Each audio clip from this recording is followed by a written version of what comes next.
Mesdames et messieurs, il est 22 h sur Télé Djibouti. Voici les titres. À la une dans l'actualité nationale, réunion ministérielle de l'IGAD pour l'approbation du protocole sur la libre circulation des personnes dans la région. Et enfin, dans l'actualité internationale, Wall Street plonge encore et achève une des pires semaines de son histoire, causée par le coronavirus. C'était les titres. Merci si vous nous rejoignez. Je vous dis dans le titre, une importante délégation djiboutienne conduite par le ministre du Travail chargé de la réforme et de l'administration, M. Ismaël Ibrahim Roble, participe actuellement à la réunion ministérielle de l'IGAD pour l'approbation du protocole sur la libre circulation des personnes et sur la transhumance dans la région de l'IGAD, qui se tient actuellement à Khartoum.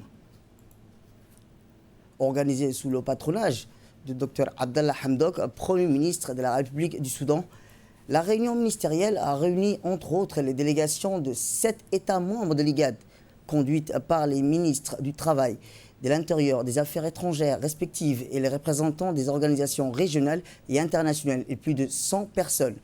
Le protocole de libre circulation des personnes soumises à l'approbation des pays membres de l'IGAD et les résultats d'un long processus, secrétaire exécutif de l'IGAD.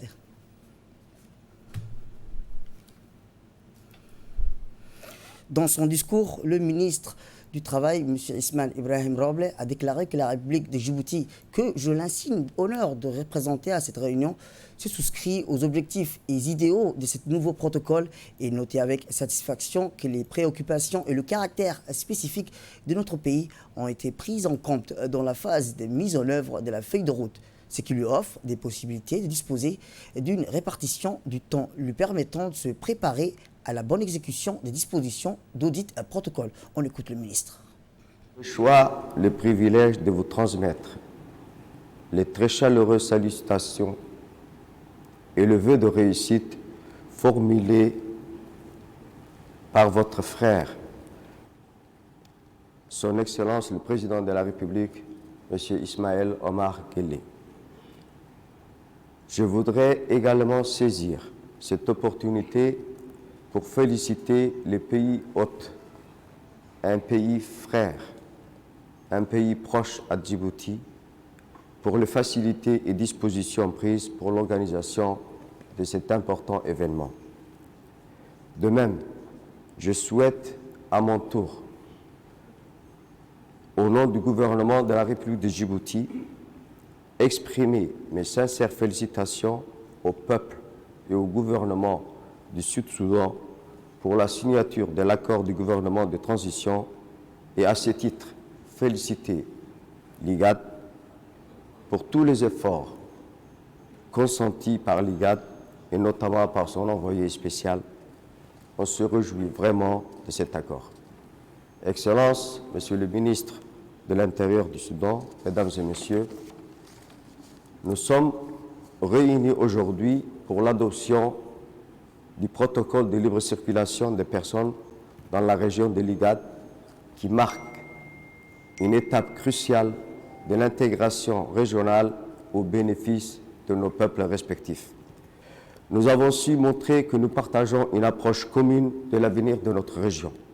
Nous sommes attachés aux valeurs et aux principes de l'Union africaine et c'est dans cet esprit que nous avons examiné la problématique de la circulation des personnes dans la région. La République de Djibouti, que j'ai l'insigne honneur de représenter ici, se souscrit aux idéaux et aux objectifs de ce nouveau protocole et note avec satisfaction que les préoccupations et les caractères spécifiques de notre pays, la République de Djibouti, ont été prises en compte dans la mise en œuvre de la feuille de route, ce qui lui offre des possibilités de disposer d'une répartition du temps lui permettant de se préparer à la bonne exécution des dispositions du dit protocole.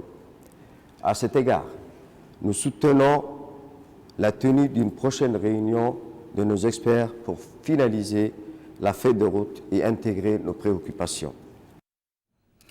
Revenons à Djibouti où la 3e édition de la marche de Mont Gobda Au petit matin, cette journée symbolique fêtée par la marche d'un esprit de partage et de solidarité entre les Djiboutiens et Djiboutiennes, jeunes, moins jeunes, se sont retrouvés au coup d'envoi donné par le président de la M.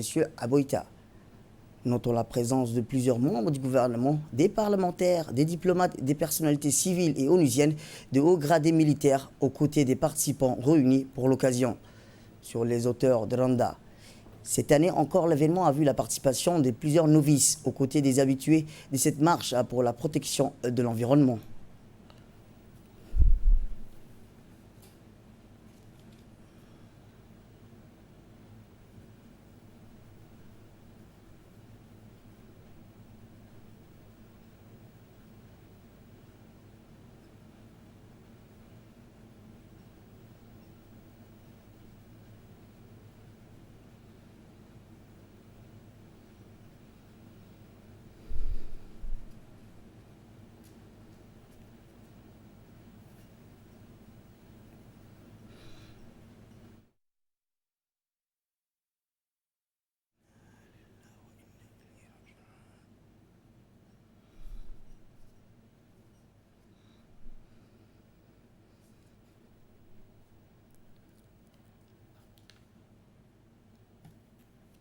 Rappelons que la présence de plusieurs membres du gouvernement, des parlementaires, diplomates, des personnalités civiles et onusiennes et de hauts gradés militaires ont côté de participants réunis à l'occasion sur la hauteur de Randa. Cette année encore, l'événement, comme vous le voyez, a vu la participation de plusieurs novices aux côtés des habitués de cette marche pour la protection de l'environnement. À l'est de Mongoda. Donc la journée est une journée réussie, c'est la 3e édition de la marche de Mongoda, organisée par le réseau des associations de Randa. Donc c'est une journée de rencontres, d'échanges, également de débats comme il y en a eu hier soir. Donc on a pu discuter des problématiques qui touchent à la vie de la population. Je peux dire que cette journée est une journée réussie professionnellement. Donc nos jeunes se sont engagés à respecter l'environnement. Ils ont ramassé toutes les poubelles qui étaient par terre. Et le réseau des associations de Randa remercie tous ceux qui ont contribué de près ou de loin, matériellement comme moralement. Et donc c'est une journée que je peux dire réussie. Et je remercie tous ceux qui ont contribué. Le message, c'est de dire que la marche n'est qu'un prétexte et nous voulons à travers une telle manifestation montrer que la jeunesse djiboutienne peut se réunir parce qu'il y a Ali Sabillé, il y a Dikil, il y a Obok, il y a Arta, il y a toutes les régions. Donc c'est là pour dire que nous on peut s'unir, la jeunesse peut s'unir et créer une sorte de plateforme et cela permet de réfléchir ensemble pour le bien-être de tous, pour le développement durable surtout, et laisser à nos jeunes des messages qui sont clairs, qui disent la planète nous appartient, il faut qu'on la conserve. Nous plantons des arbres, nous également montrons les gestes éco-responsables. J'ai dit merci à tout le monde. À notre micro, le président de l'Assemblée nationale et natif du village s'est félicité de la réussite de l'événement qui, pour lui, renforce la cohabitation plutôt entre les populations tout en accélérant le processus de la décentralisation. Voici ses propos. 10e édition donc, de la marche de Mongoda qui a été initiée et lancée aujourd'hui par l'association de réseau des associations de Randa a regroupé un certain nombre de participants, dont beaucoup de ministres, à savoir le ministre de la Justice, le ministre du Budget, le ministre de la Décentralisation, et sans oublier donc le ministre de la Jeunesse des Sports, le secrétaire d'État des Sports, donc, qui est venu avec force pour participer et pour épauler le réseau des associations de Randa. Et nous remercions en ma qualité donc du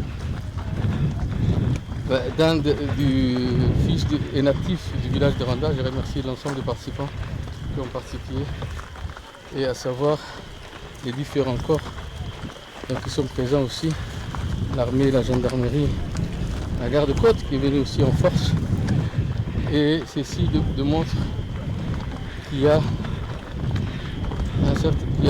l'unité en fait qui s'installe au sein de la jeunesse. Donc la jeunesse à Sajok sont là aujourd'hui, la jeunesse de Bok est là, la jeunesse de Dikil et d'Arta aussi sont présents. Donc à travers ces activités éphémères, mais bon, et ça donne, ça permet donc de changer le comportement des jeunes parce que ce pays nous appartient. Il faut que les jeunes arrivent à aimer leur pays et nous, les responsables, nous sommes là pour les orienter et pour les appuyer. Donc je dis merci à tout le monde d'aimer ces pays. Donc nous avons les seules choses en commun que nous avons, c'est ce pays. Donc on est censé de promouvoir, de travailler pour la promotion de l'unité, de la paix. Et avec l'unité et la paix, on peut développer un pays et nous sommes bien lancés sur cet élan. Alors, le thème principal de la marche de Mongoda aujourd'hui, c'est la promotion donc, et la protection de l'environnement. Donc à travers, donc, comme vous le savez ces derniers temps, donc, on a eu beaucoup de pluie. Donc il revient maintenant à l'ensemble des habitants de préserver et de protéger les arbres, les petits pousses. Parce que beaucoup d'arbres, beaucoup d'herbes en fait, qui avaient disparu, donc ils sont en train de reprendre. Donc maintenant c'est à la population, aux gens du coin, de les préserver, de les protéger contre une éventuelle crue. Et aussi donc, il y aura beaucoup de personnes donc, qui viennent, des touristes. Donc ils viennent et il faudra faire passer le message à travers ces gens-là pour promouvoir donc, l'écotourisme. Et c'est l'avenir du pays, c'est l'avenir de la jeunesse qu'on arrive à préserver donc, notre environnement. Il faut que l'environnement soit sain. Et nous travaillons pour la génération future. Donc on veut leur déléguer quelque chose de propre. Donc c'est pour ça que nous favorisons et nous appuyons et nous accompagnons. De son côté, le secrétaire d'État à la jeunesse et au sport, M. Hassan Mohamed Kamil, s'est réjoui de sa seconde participation pour la marche et ont félicité les organisateurs avant de les encourager à multiplier ce genre d'initiatives pour le village. J'ai participé à 2 éditions, l'année dernière et aujourd'hui. D'emblée, je remercie les organisateurs d'abord, qui ont une expérience derrière eux. D'ailleurs, la marche s'est très bien déroulée et l'organisation était parfaite. Je remercie également tous mes collègues qui sont présents. D'abord, le président de l'Assemblée, le ministre de la Défense, le ministre de la Décentralisation, le ministre du Budget, les honorables députés qui sont là, le préfet de la région, le président du conseil régional. Donc, tout le monde se sont mobilisés pour faire en sorte que cette marche soit réussite. Faire une marche, comme je le dis chaque fois, c'est pas uniquement faire une marche. Bon, la marche doit avoir un thème bien défini pour qu'elle porte un peu ses fruits. J'exhorte maintenant les organisateurs à multiplier ces genres d'initiatives qui contribuent aussi à l'épanouissement de la région, mais aussi dans les domaines du sport, à relever un peu le côté physique de la personne pour qu'il ne reste pas un peu inactif. Donc j'exhorte maintenant aux organisateurs de planifier d'autres événements et surtout de sauvegarder un peu la sécurité de la marche. Pour moi, il n'y a pas de problème, mais pour certains, c'est un peu difficile. Mais d'emblée, l'organisation est parfaite. Nous avons un climat qui est juste derrière moi, extraordinaire. On voit Bankwale qui est juste en bas. Donc, bravo à tout le monde. Après la marche, ils ont procédé à la Fatiha, un moment fort qui traduisait la cohésion sociale de la 3e édition de la marche de Mongoda. Du matin, cette journée symbolique fêtée par la marche est dans un esprit de partage et de solidarité entre les Djiboutiens et Djiboutiennes, jeunes, moins jeunes, qui se sont tous retrouvés. Rappelons que cette marche a vu la participation de plusieurs membres du gouvernement, des parlementaires, des diplomates, des personnalités civiles et onusiennes, des hauts gradés militaires aux côtés des participants réunis pour l'occasion sur les hauteurs de Randa. Tout à fait autre chose cette fois-ci, l'atelier sur l'énergie et des moyens de substance au profit de la communauté des déplacés est organisé par le PNUD et l'UNITAR dans le cadre d'un projet lancé par Global Plan of Action. Cet atelier d'une importance capitale a rassemblé le PNUD et le GPA ainsi que les partenaires techniques dans le ministère de l'Énergie et le ministère de l'Environnement.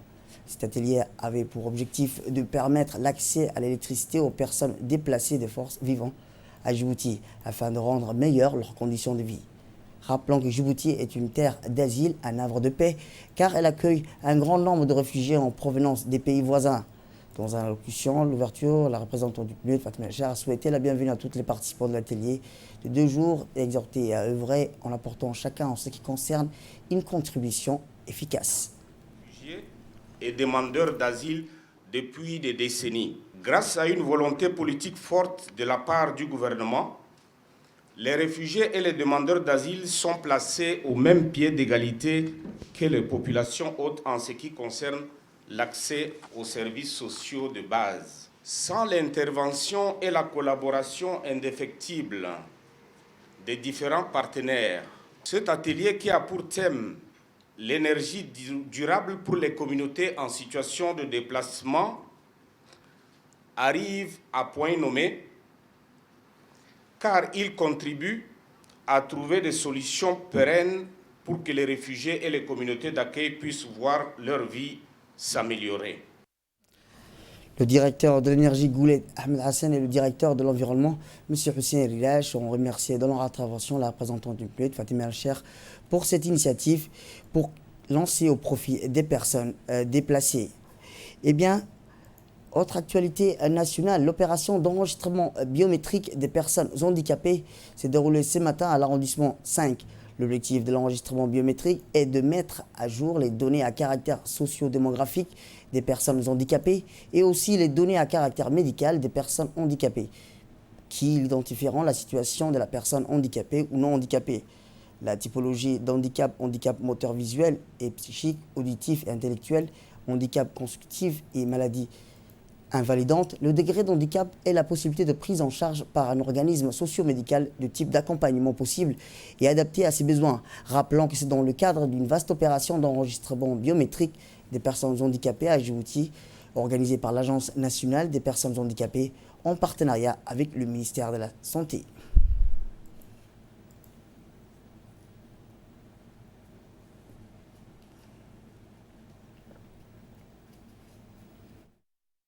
Toujours dans le cadre d'enregistrement biométrique, on a comblé aujourd'hui au 5e arrondissement, dernier arrondissement de la région de zone de quartier-ville. On lance une sensibilisation maximale à ce que le dernier raté vienne ici au 5e arrondissement. D'ici la semaine prochaine, on va lancer l'enregistrement biométrique de district. Ça a commencé par Arta, Al-Sabir, Dekil, ainsi de suite. Tout à fait autre chose, l'association de l'unité pour la promotion du quartier dénommé Djagoa a ce matin organisé dans la joie et la bonne humeur une opération de don de sang, une journée médicale de don de sang à l'école Guelbetel de quartier 7. Cette journée a mobilisé spontanément dans un élan de solidarité une foule de personnalités et d'anonymes, des habitants du quartier qui n'ont pas hésité à descendre sur le terrain dès que le besoin s'est fait sentir afin d'œuvrer pour leur prochain. Cette journée en collaboration avec les forces de l'armée nationale et le ministère de la Santé, les docteurs tels que les généralistes, pédiatres, ophtalmologues ainsi que les infirmiers font une consultation gratuite pour la population, suivie par le don de sang pour remplir les banques de sang du ministère de la Santé. Parmi les partenaires qui fortement contribuent à cette journée de don de sang furent les forces d'armée du général Zakaria Chakhaden, ne pouvant pas honorer sa présence, a envoyé le colonel-major Ahmed Hassan Boulale, directeur du service de la santé, le colonel Jama et Moussa, chef du protocole de l'armée et le lieutenant-colonel. Il convient de rappeler qu'il n'est plus que secret pour personne, le sang est vital pour l'homme. C'est un esprit civique que l'association Djagoa a voulu promouvoir à travers cette journée de don de sang, une initiative qui s'est passée comme une lettre par le poste. Autre actualité nationale, dans le cadre des activités et des projets de réponse au développement, aux impacts liés au déplacement, dans la Corne de l'Afrique, une équipe de la DDS a effectué jeudi dernier à l'AD une mission de supervision des activités réalisées à l'AD composée du préfet de la région, d'Ali Sabier, Moussa Adel Migani, ainsi que du directeur général de la DDS, Mahdi Mohamed Jama, du chef du projet Ibrahim Aliyabe, du député honorable Awali Yassine, ainsi que la délégation a été accueillie chaleureusement par des danses et des chants folkloriques. Ensuite, un ensemble d'interventions ont ponctué la cérémonie dans laquelle les bénéficiaires ont montré un sentiment de satisfaction concernant la réalisation de nombreuses activités pour le village d'Al-Adé. En cet effet, dans le cadre de ces projets, il s'agira de tripler la capacité des centrales solaires, de construire un collège pour 600 élèves, un forage, une centrale solaire, la construction de locaux communautaires pour l'UNFD et 2 salles pour les jeunes, de doubler la capacité des terres agropastorales. La délégation a ensuite visité le siège du groupe GEA, Femmes qui est constitué de 16 groupes. Tout à fait autre chose, la salle du conseil régional de Bok a organisé jeudi dernier une cérémonie de signature de charte du conseil de la ville de Bok entre les conseils régionaux et les correspondants élus des quartiers en présence du préfet de la région. Il a été ensuite procédé à la répartition d'un lot de brouettes, pelles, râteaux fournis par l'UNICEF à la demande du conseil régional en faveur des conseils des quartiers.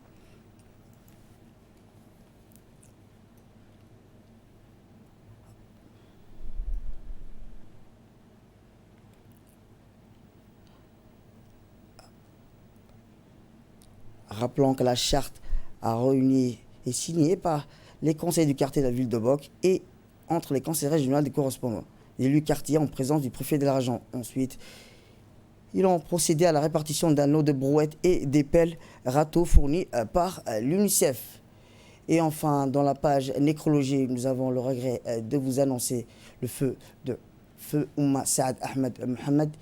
C'est avec une grande tristesse qu'on a appris le décès de Oumma Saad Ahmed Mohamed, né en 1934 à Djibouti. La défunte était la mère de notre collègue de la section arabe, Madame Arwa Abdelwahid Sirid Al-Khourechi. Elle laisse derrière elle 12 enfants et 23 petits-enfants. Que le Tout-Puissant l'accueille dans son paradis éternel. Inna lillah wa inna ilayhi raji'un. Actualité internationale à présent. La Grèce a empêché plus de 4000 migrants venus de Turquie d'entrer illégalement sur le territoire grec, a déclaré samedi le porte-parole du gouvernement Stelios Petsas. Après une réunion d'urgence présidée par le Premier ministre, le gouvernement grec est déterminé à tout faire pour protéger les frontières, encore assuré Petsas, ajoutant que les Grecs avaient renforcé ses forces aux frontières terrestres et maritimes avec la Turquie dans une brève déclaration après 2h30 de réunion de crise. Ont effectué à la frontière terrestre de la région d'Evros où des milliers de migrants encouragés par l'annonce du gouvernement turc se sont rendus pour tenter de dépasser en Grèce. Il y avait quelques 4000 migrants et réfugiés matin au poste frontière de Kastinis. Autre actualité internationale, jeudi noir pour l'économie mondiale. Fort d'épidémie de coronavirus face à l'emballement du nombre de nouvelles infections, le Covid-19 hors de la Chine et le CAC 40 comme le Dow Jones ont connu une nouvelle séance difficile et confirmé l'effondrement du marché boursier entamé depuis une semaine maintenant. Le Fonds monétaire international affirme qu'il est trop tôt pour établir des prévisions exactes, mais admet que les projections pourraient être revues à la baisse. C'est tout pour cette édition. Merci à vous de nous avoir suivis. Restez avec nous pour la suite de nos programmes télévisés.